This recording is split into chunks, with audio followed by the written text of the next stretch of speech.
여러분 안녕하세요. 실론 10번째 강의 시작하도록 하겠습니다. 아, 벌써 강의의 3분의 2 지점에 왔네요. 참 세월이 빠르죠. 자, 오늘 10번째 강의는 그 삼위일체론에 대해서 좀 더 공부를 하도록 하겠습니다. 이전에 우리가 이 강의의 전반기 부분에서 그 삼위일체론을 다루긴 다뤘는데요. 이제 주로 웨스트민스터 신앙 고백을 중심으로 해서 아주 기초적인 부분, 삼일체론은 그러면 꼭 알아야 될 부분들에 대해서 용어와 관련된 부분들, 아, 이런 것들을 좀 우리가 알아보았습니다. 이제 오늘은 이제 그 박형용 박사의 그 실론책을 중심으로 해서 좀 더 깊숙이 들어가도록 하겠습니다. 음, 자, 일단은 화면 공유부터 하고요.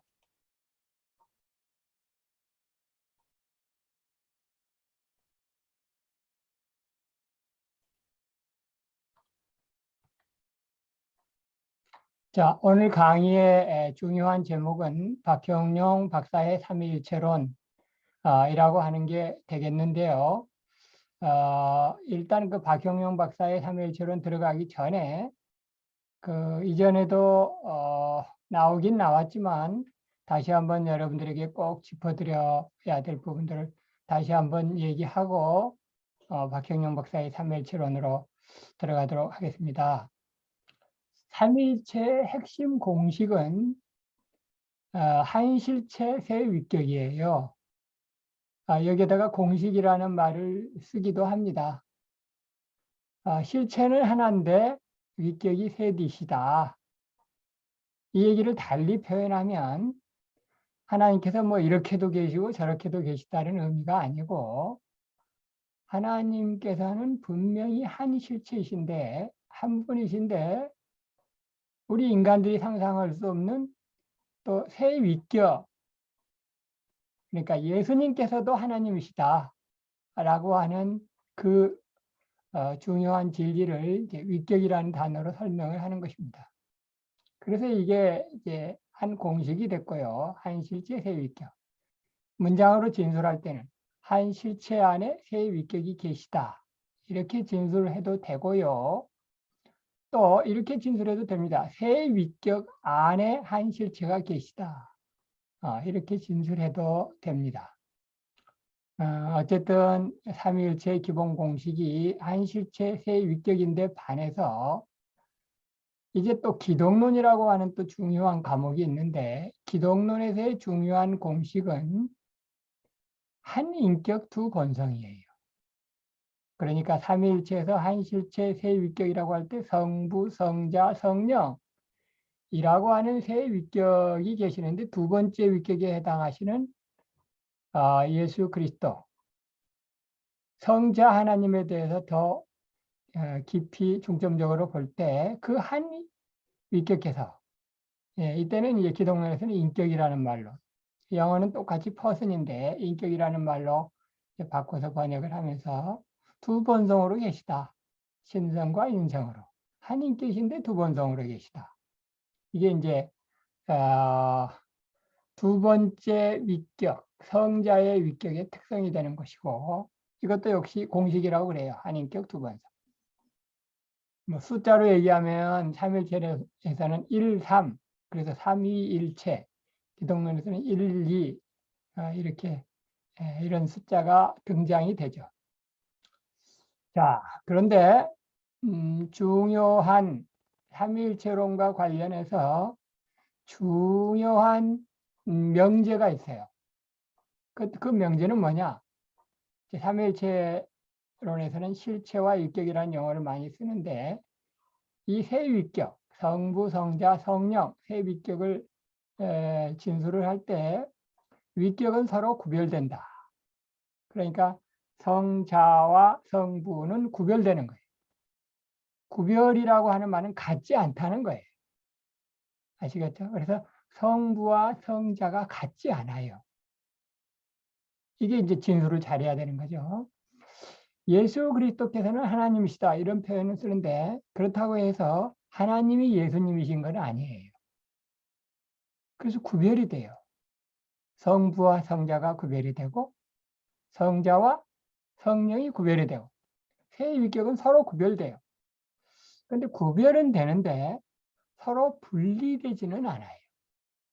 구별은 되지만 완전히 세퍼레이트, 저쪽으로 동떨어져서 계시는 그 하나님이 아니시라고요.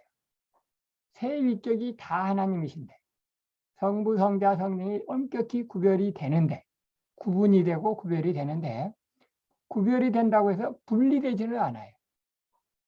완전히 동떨어져 계시는 게 아니라. 그래서 그러나 위격은 서로 나뉘지 않는다. 나뉘지 않고 분리되지 않기 때문에 여기서 우리가 중요한 써서는 안 되는 용어가 있는데 세 위격은 서로 독립적이지 않아요. 이게 그 삼위일체론에 대해서 진술을 잘 하시다가도 그 목사님들이나 또는 심지어 교수님들 중에서도 그 자칫 실수를 하는 부분이에요. 세 위격은 서로 독립적이지 않아요. 왜냐하면 분리되지 않으니까. 세 위격께서는 한 실체 안에서 서로 자유롭게 그리고 편안하게 교통하세요. 그런데 완전히 그 독립되어 있다고 그러면 성자와 성령께서 독립되어 있다고 그러면 서로 분리되어 버리는 거죠. 그럼 한 실체 안에 있게 되지 않는 게 되잖아요. 그래서요, 독립적이지 않아요. 예, 독립적이지 않습니다. 이제 간혹 가다가 삼일체에 대한 진술을 하실 때 이런 잘못을 쓰는 경우가 있어요. 성자가 성부보다 결코 못하지 않다. 종속론이 아니라는 얘기를 하기 위해서 결코 못하지 않다라고 얘기를 하면서 성자는 성부로부터 독립적이지 결코 종속적이지 않다. 이렇게 진술을 쓰는 경우가 있는데 그때 독립적이라는 말을 쓰면 안 돼요. 세 위격은 서로 종속적이지 않은데 그렇다고 해서 독립적인 것도 아니에요. 왜냐하면 한 실체 안에 계시기 때문이죠. 한 실체 안에서 서로 교통하시기 때문이죠. 자, 그래서 써서는 안 되는 용어들 이 부분을 조금 설명을 드리도록 하겠습니다. 세 위격이 서로 독립적이라고 표현하면 안 돼요. 독립적이면 서로 분리가 돼버리죠. 그렇기 때문에 따로 성부 말고 성자가 따로 계시다. 이런 표현도 설명을 하다 보면 그냥 자칫 자연스럽게 따르라는 말이 따라 들어올 수가 있어요. 성부와 성자는 구별된다. 성자는 성부와 따로 계신다. 별도로 계신다. 구별이라는 말을 강조를 하고 싶어서 하다가 잘못 사용하는 경우가 따로 또는 뭐 각각 이런 표현도 좋은 표현이 아니죠. 성부와 성자에게는 각각이라는 말을 쓸 수 있을 정도로 그 세 일격께서 서로 분리되는 게 아니에요. 서로 독립적이지 않고 구별만 될 뿐이지 분리되지 않는다고 해요. 여기서 이제 판이한이라고 하는 것은 아주 다른 이런 뜻인데 판이한, 이자가 다를 이자거든요. 성부와 성자가 판이하다라고 하는 잘못된 진술이죠. 다르다는 표현인데 성부와 성자는 다르지 않아요. 같지도 않지만 다르지도 않아요. 자, 이 밑에 그 삼위일체론과 관련된 그 이단에 대해서 크게 삼신론과 양태론으로 그 삼일체 관련 이단들이 두 부류의 이단이 있는데 삼신론은 서로 다르다고 봅니다. 성부와 성자가 다르다고 봐요. 좀 더 못하다고 보는 거죠. 성자가 성부보다 좀 못하다고 봐요. 그래서 대부분 이 삼신론은 종속론이에요. 약간 다르다고 보는 거예요. 그래서 이제 그 아리우스, 삼신론의 대표자인 아리우스의 후예, 오늘날의 그 후예에 해당하는 이단이 여호와의 증인인데요. 여호와의 증인들은 자기들 나름대로 성경을 그들 나름대로의 별도의 그 번역본을 가지고 있어요. 그게 이제 신세계역이라고 하는 건데, 여호와의 증인들 이제 혹시 조금 아시는 분들이 계시는지 모르겠는데, 이 사람들은 그 신세계, 그리고 그 망대, 워치타워, 망대, 워치타워, 그 워치타워나 이 신세계역 이런 것들을 굉장히 강조를 하죠. 그런데 그 신세계역, 영어로 얘기하면 New World Version, NWV라고 하는, 여러분 그 사본 비평할 때 NWV는 여러분 뭐 여러 그 사본들 중에서 그거를 뻗어시 올려놓을 필요가 없어요. 이건 2단이니까 NWV 혹시 참고를 하시기 바래요. 그 여호와의 증인이 가지고 있는 신세계역에서는 그 요한복음 1장에서 이 하나님이시라, 말씀이 곧 하나님이시다라고 하는 요한복음 1장 1절의 그 하반절 말씀은 말씀이 하나님이시니라라고 하는 부분을 말씀이 신이니라 이렇게 영어로 얘기하면 God, 대문자 지가 아니고 소문자 지가드. 그래서 말씀이 제2위격이신 성자 하나님께서 신은 신인데 성부보다는 못한 신이에요. 그래서 소문자 지를 쓰고 하나님이시니라라고 하는 번역을 신이라고 그냥 번역을 했어요. 그러니까 이 맥락 중에는 어떤 맥락이 있냐면 여호와의 증인들이 가지고 있는 예수 그리스도에 대한 생각은 원래는 피조물이었어요. 예수 그리스도 원래는 피조물이었는데 죽기까지 순종하고 복종해서 신으로 이끌어 올려졌다. 그러니까 성부보다는 못하다. 원래는 피조물이었다. 그래서 하나님이시니라라고 하는 번역을 신이니라 이렇게 번역을 하고 있는 거죠. 어쨌든 그 삼신론의 대표자격인 경우가 아리우스인데 이 경우는 서로 다르다고 봅니다. 다르다고 보면서 더 못하다고 봐요. 성자가 성부보다 못하다. 그런가 하면 양태로는 또 다른 그 삼일체론의 그 큰 이단에 해당하는 양태로는 같다고 보는 거예요. 성부가 성자다. 성자가 성령이다. 예수님이 하나님이시다. 예수님은 하나님이시다 맞는데 또 하나님이 예수님이시다. 하나님이 예수님이시다. 그래서 그저 성부, 성자, 성령은 그때그때 하나님께서 나타나는 양상에 불과할 뿐이지 그 위격이라고 하는 이름을 해도 서로 구별하고 그럴 필요 없이 그냥 때로는 이렇게 나타나, 때로는 이렇게 나타나, 때로는 성령으로 나타나.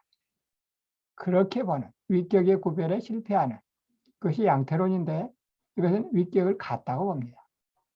그러나 다르다고 봐도 안 되고 같다고 봐도 안 되는 거예요. 그러니까 이게 삼위일체의 오묘한 부분이 있고 이제 인간의 머리로 이해하기 어려운 부분이 있는 게 이제 그래서 그런 거예요. 자, 그런데 이제 그 다르다고 보면 삼신론인데 판이한이라고 하는 이 한자 용어는 우리말로 풀이를 하면 이자가 다르니까 아주 다른 이런 뜻이에요. 그러니까 새 위격에 대한 설명을 할 때 판이한이라고 하는 설명을 해서는 안 되는 거예요.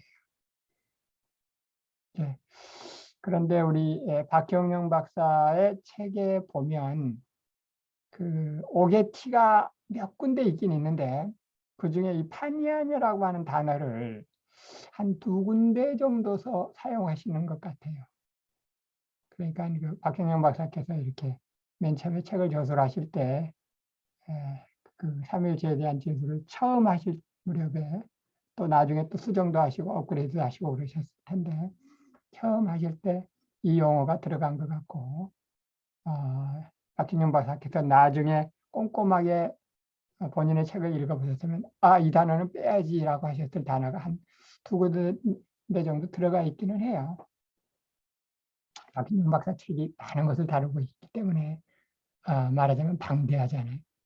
뻘컵 책보다도 방대하니까 뭐 100% 완전하지는 않습니다. 뻘컵 책도 마찬가지예요. 뻘컵 책 중에도 약간의 문제점이 있는데 어떤 박인중 박사도 약간의 실수를 하신 게 없지는 않다. 제가 왜 이런 말씀을 드리냐면 삼일체와 관련된 특별히 신학과 관련된 그 진술이 사실은 그 누구도 완전할 수 없다. 이런 표현을 제가 말씀을 드리고 싶어서 그러는 거예요. 또 중요한 게 있습니다. 그 위격이나 실체는 하나님이에요. 제가 이전에도 말씀을 드렸죠. 하나님이신데 한 분 하나님이시고 세 위격도 하나님이세요. 그러니까 예수님 하나님이시고 성령님 하나님이시란 말이죠. 그런데 이 편의상 실체와 위격이라는 단어를 사용하긴 하지만 하나님이라고. 실체도 하나님이고 위격도 하나님이에요. 그런데 삼위일체에 대한 설명을 하다가 이렇게 설명하는 사람들이 있어요. 실체는 한 개고 위격은 세 개다. 이런 표현은 그냥 이 실체와 위격에 대한 아무 그 인격적인 생각이 없이 그냥 삼위일체론을 이론적으로 접근하는 사람들이 자칫 빠지기 쉬운 올무예요. 결코 실체나 위격을 얘기를 할 때 세 개라고 얘기를 하면 안 돼요. 위격은 하나님이라니까요.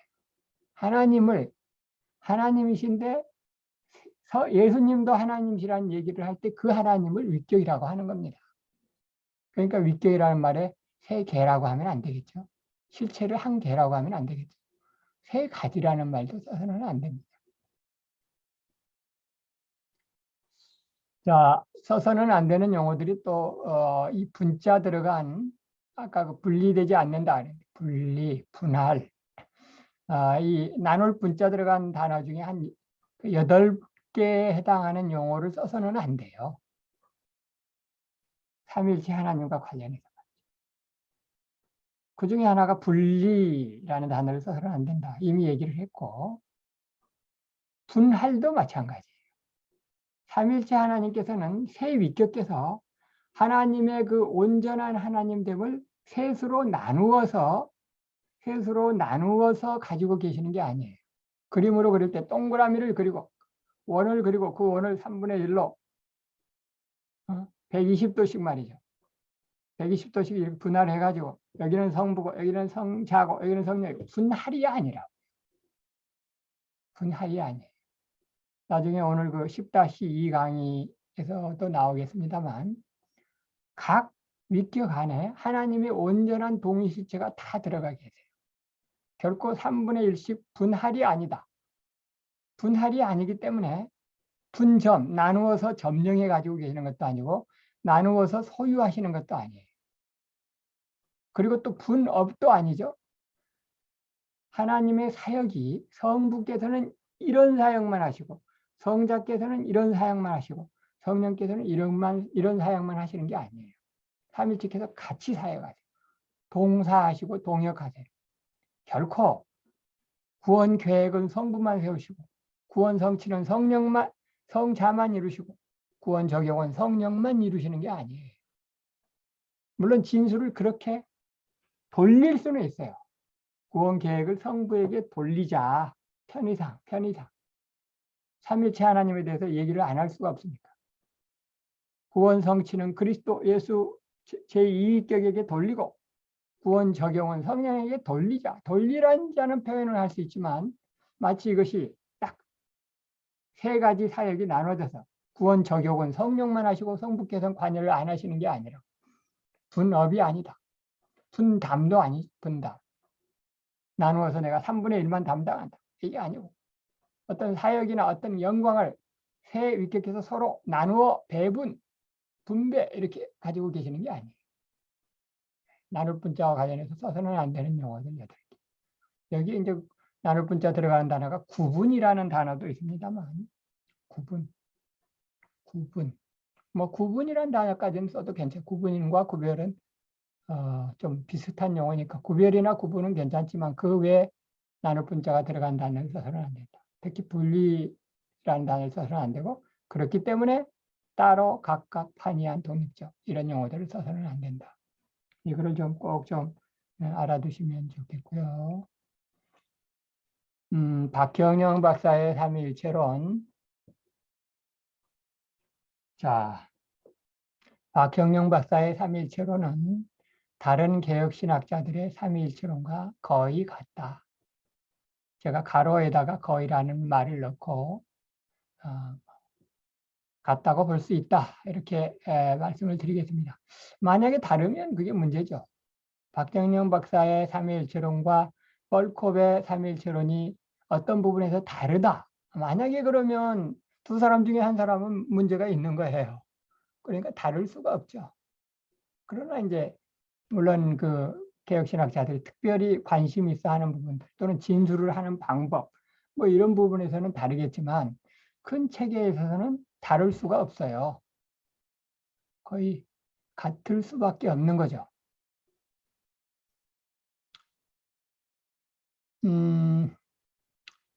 제가 여기서 사실은 무슨 말씀을 드리려고 하냐면 대개 삼위일체론에 대해서 이제 발표를 하는 그 논문들을 보면 그 어떤 현상이 나오느냐면요.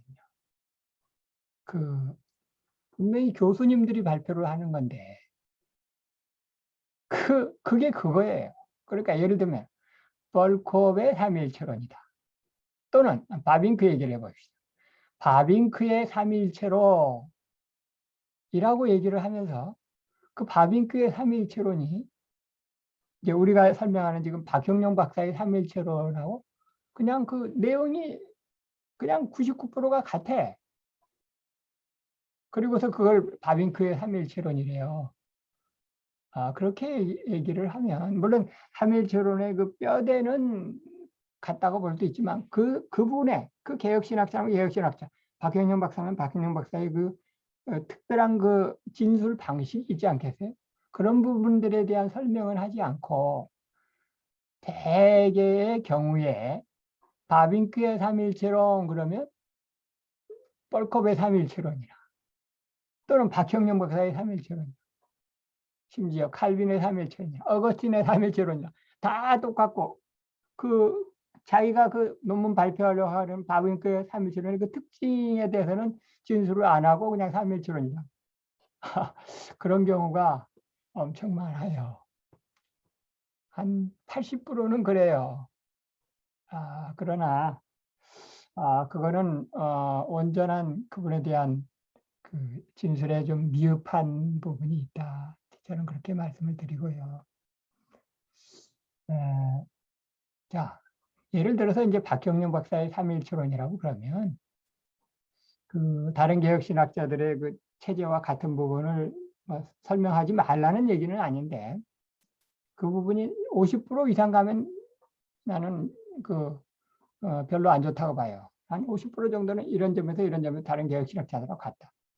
그런데 나머지 그 논문의 한 50% 정도는 그 박영영 박사가 특별히 관심이 있어 한 부분들. 예를 들어서 박영영 박사는 우리 한국 신학의 신학을 소개하신 분이고 삼위일체론을 소개하신 그 맨 시초 되시는 분이기 때문에 신학 용어들을 정립한 공언이 있어요. 이럴 때 이 용어는 이렇게 번역했다. 이럴 때는 이 용어는 이렇게 번역했다.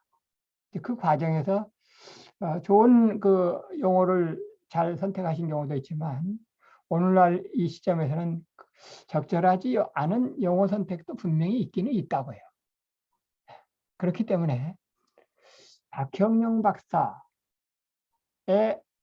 그 어떤 그 신학을 말씀을 드릴 때 우리가 그 굵은 줄기와 그 정신을 우리가 굉장히 감사의 정신으로 받아들이지만 그 뭐 오류까지는 아니더라도 개선의 여지는 분명히 있는 거잖아요. 때로는 번역 용어의 그 채택 문제도 그렇고 그 개선의 여지 부분도 조금은 진술을 해주는 게 박형영 박사면 박형영 박사, 바빙크면 바빙크.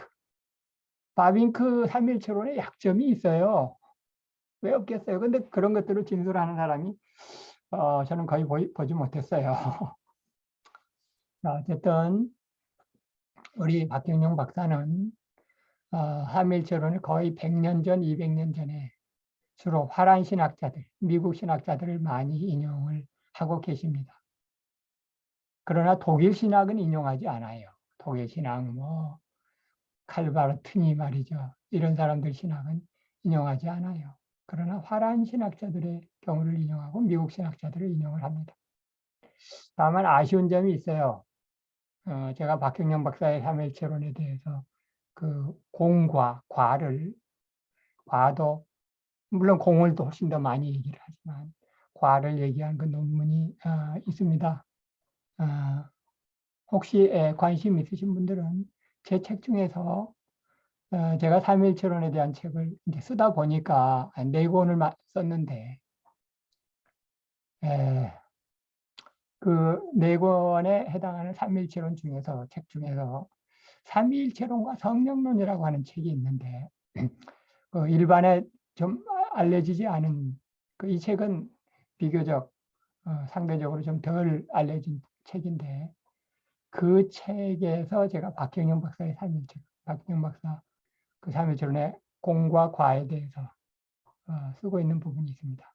혹시 관심 있는 분들은 그 참고를 하시면 되겠고 제가 한마디로 말씀을 드리면 박경영 박사는 교부들에 대한 연구와 인용이 좀 부족합니다. 이게 제일 아쉽죠. 주로 이 100년 전, 200년 전에 그 당시로 얘기하면 박경영 박사 입장에서는 최신 신학이 뭐 최신까지는 아니지만 하여튼 상당히 그 근대 신학자들을 많이 인용하시는 게 되겠는데 사실은 삼위일체론은 이 근대 신학자들 인용하는 것보다 교부들을 인용하는 게 훨씬 좋습니다. 왜냐하면 그때 확립이 됐기 때문에 그때 확립이 삼위일체론은 4세기, 5세기에 이르러서 확립이 돼요. 100% 확립이 돼요. 그리고 그 다음 중세 때라든가 근현대 때는 다 그 고대 교부들이 고대 4세기, 5세기 때 그 논했던 그 삼위일체론보다 훨씬 깊이가 떨어지는 역시 그때도 근대에도 역시 이단들은 똑같은 이단들이 있고 그렇긴 하지만 그 깊이라든가 내용의 핵심을 다루는 데 있어서는 굉장히 부족합니다.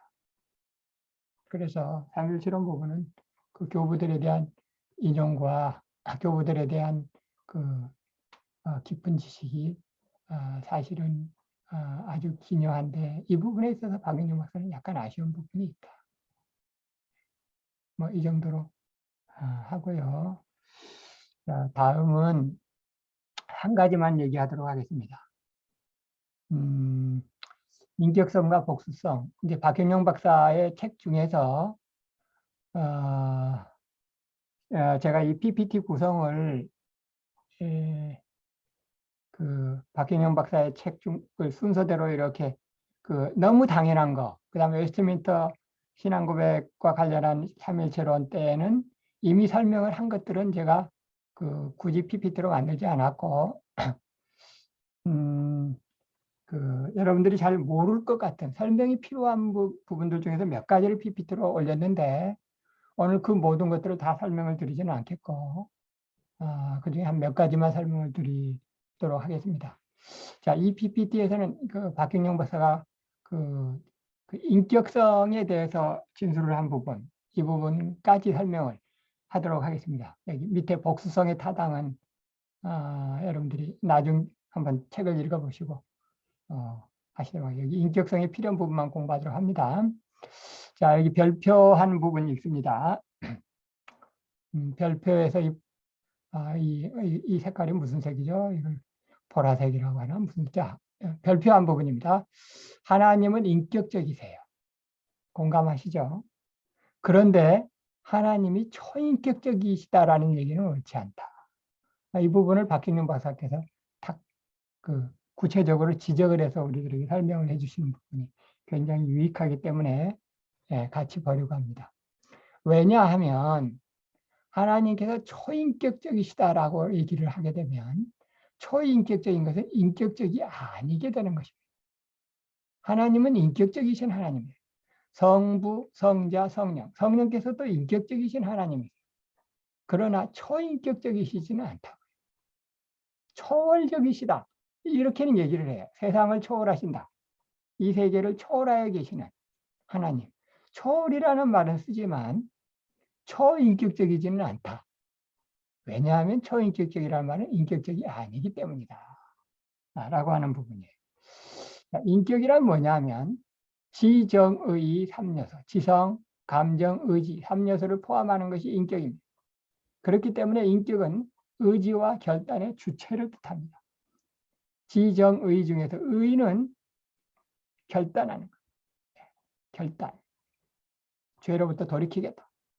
또는 인간을 창조해 내겠다라고 하는 하나님의 의지, 하나님이 기뻐하시는 그 의지, 그 주체가 의지라고.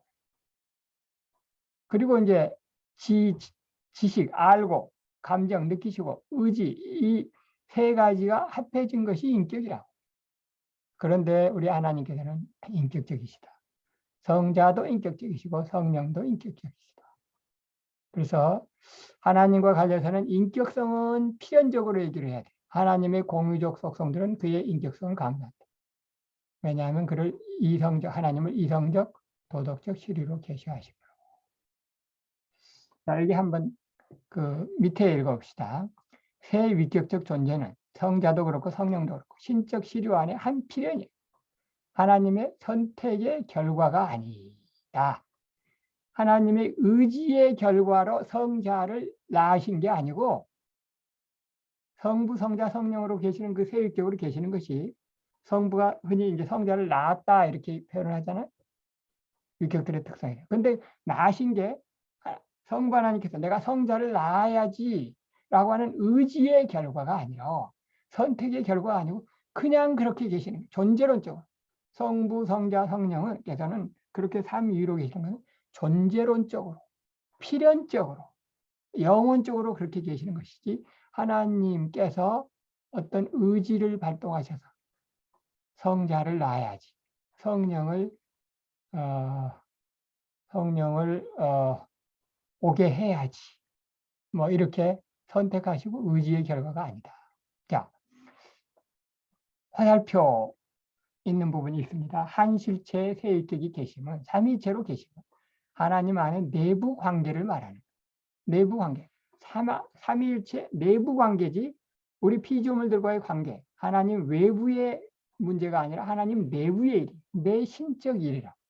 이것은 필연적인 하나님의 본성의 일이다.